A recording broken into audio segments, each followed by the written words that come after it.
আসসালামু আলাইকুম প্রিয় শিক্ষার্থীরা, আশা করি সবাই ভালো আছো। আজ আমরা এখানে দেখো একটি প্রতিফলন ডায়েরি লিখন আছে, সেই প্রতিফলন ডায়েরিটা লিখবো। তো যারা এখনও সাবস্ক্রাইব করোনি জলদি জলদি সাবস্ক্রাইব করে ফেলো, আর যারা সাবস্ক্রাইব করেছো তাদেরকে অসংখ্য ধন্যবাদ। তো চলো আমরা দেখে নিই আমাদের প্রতিফলন ডায়েরিটাতে আসলে কী লিখতে হবে। কোরআন হাদিসের যে শিক্ষায় আমার জীবন আলোকিত করব। কোরআন হাদিসের যে শিক্ষায় আমার জীবন আলোকিত করব। দেখো, উল্লিখিত শিরোনামের আলোকে আল কোরআন হাদিসের যে শিক্ষা আমার দৈনন্দিন জীবনে চর্চা বা অনুশীলন করব তা নির্ধারিত ছকে লিখে আনবো। এক্ষেত্রে তুমি তোমার পরিবারের সদস্য, সহপাঠী, শিক্ষকের সহায়তা নিতে পারো। এটা কিন্তু অনেক ইম্পর্টেন্ট, খুবই গুরুত্বপূর্ণ একটি আমাদের যে প্রতিফলন ডায়েরিটা লিখন। কারণ তোমাদের যে পরীক্ষাটা হবে ষান্মাসিক পরীক্ষা, তো সেখানে কিন্তু আমরা যাই শিখি তা বাস্তব জীবনে প্রয়োগ করতে পারাটার উপরে বেশি জোর দেওয়া হয়েছে। ত্রিভুজটা কিন্তু তাদেরকেই দেওয়া হয় যারা যা শিখছে তা বাস্তব জীবনে কতটুকু সুন্দর মতো সেটা প্রয়োগ করতে পারছে, ঠিক আছে, এই বিষয়টা শিক্ষকদের কাছে প্রদর্শন করতে পারছে বা প্রকাশ করতে পারছে, তারাই কেবল ভালো মাত্রাটা পাবে। মানে ত্রিভুজটাই সবচেয়ে ভালো, দেন চতুর্ভুজটা হচ্ছে সাধারণ, দেন বৃত্তর হচ্ছে মাঝামাঝি। তো তোমাদের অবশ্যই ভালো করতে হলে এরকম প্রশ্নগুলো বেশি মনোযোগ দিয়ে পড়তে হবে, শুধু ইসলাম শিক্ষা না, প্রত্যেকটা সাবজেক্টে, ঠিক আছে। তো দেখো, এখানে আছে সূরা বা হাদিসের নাম এখানে হবে, আর সূরা বা হাদিস থেকে যে শিক্ষা পাই, আর এখানে বাস্তব জীবনে যেভাবে চর্চা করব। তো দেখো, এখানে একটি করে দেওয়া, যেমন সূরা আল মাউন, আশেপাশের মানুষকে দেখানোর জন্য সালাত আদায় করা যাবে না। বাস্তব জীবনে যেভাবে চর্চা করব, নিয়মিত যথাসময়ে আল্লাহর সন্তুষ্টি লাভের আশায় সালাত আদায় করব। তো বাকিগুলো আমাদের এখানে লিখতে হবে, ঠিক আছে। তো চলো আমরা আমাদের উত্তরপদে চলে যাই। তো দেখো, এখানে এটা হচ্ছে আমাদের বাড়ির কাজ, আর কাজের উপকরণ হচ্ছে পাঠ্য বই থেকে আমরা পাঠ্য বই লাগবে, কাগজ, কলম, স্কেল, পেন্সিল, রাবার, কাটার এগুলো লাগবে, এবং কাজের নির্দেশনা। পাঠ্য বইয়ের কোরআন ও হাদিস শিক্ষা অধ্যায়টি পড়ে যা শিখেছো তা নোট করো। এই শিক্ষাগুলো কীভাবে দৈনন্দিন জীবনে চর্চা বা অনুশীলন করবে তা ভাবো। প্রয়োজনে পরিবারের সদস্য বা সহপাঠী বা শিক্ষকের সহায়তা নিতে পারো।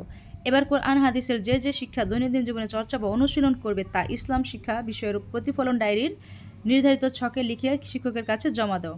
তো দেখো, নমুনা বা সমাধান। নিচে কোরআন হাদিসের যে শিক্ষা দৈনন্দিন জীবনে চর্চা বা অনুশীলন করব তা লিখে ছকটি পূরণ হলো।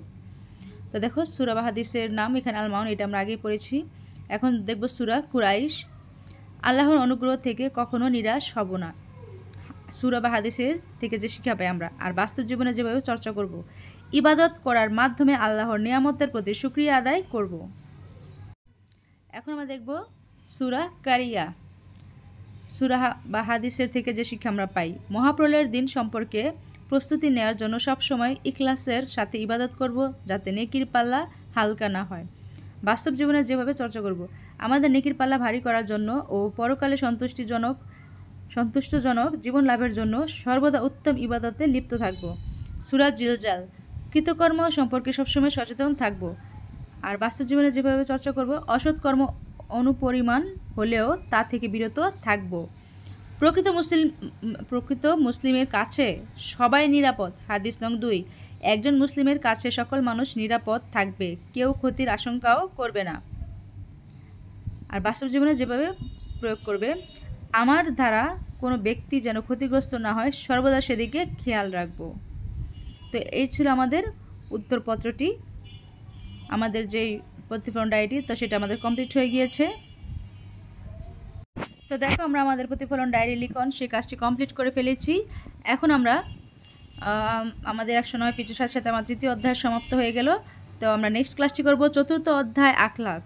তো প্রিয় শিক্ষার্থীরা, তোমরা অবশ্যই তোমার নেক্সট ক্লাসগুলো যদি আমি আপলোড দিই যেন দ্রুত পেয়ে যাও, তার জন্য অবশ্যই তোমরা সাবস্ক্রাইব করে পাশে থাকবে, ঠিক আছে। আর বেল আইকন প্রেস করে রেখো যেন যখন আমি ভিডিও আপলোড দিই তোমরা পেয়ে যাও। আর বিষয়ভিত্তিক সকল প্রকার মূল্যায়ন নির্দেশিকা আমাদের ষান্মাসিক পরীক্ষার জন্য যে বিষয়টি আছে সবগুলো আমি অষ্টম শ্রেণী এখানে পর্যায়ক্রমে প্লেলিস্টে দিয়ে রেখেছি, তোমরা সেখান থেকে সংগ্রহ করতে পারো। যেগুলো থেকে তোমাদের পরীক্ষায় আসবে বা তোমাদের যে কীভাবে তোমাদের পরীক্ষাটা হবে সেই বিষয়ে তোমরা ধারণা পাবে, কিভাবে তোমাদের মাত্রা নিরূপণ করা হবে, যেহেতু এবার ডিজিট বা পাস ফেল কিছুই নেই, ঠিক না। তো তোমরা অবশ্যই সেটা চেষ্টা করবে দেখার জন্য। প্লেলিস্ট থেকে একটু পড়লে তোমরা বুঝতে পারবে, 2-1বার পড়বে, তখন অটোমেটিক তোমাদের জন্য ইজি হয়ে যাবে। কষ্ট হলে পড়তে হিজিবিজি মনে হবে, অনেক লেখা সেখানে, কিন্তু তোমরা সেগুলো ফোকাস করে মনোযোগ দিয়ে পড়বে, দেখবা তোমাদের জন্য অনেকটা উপকার হবে, ঠিক আছে, অনেক কিছু জানতে পারবা। তো আজ এ পর্যন্তই, সবাই ভালো থেকো, আল্লাহ হাফিজ।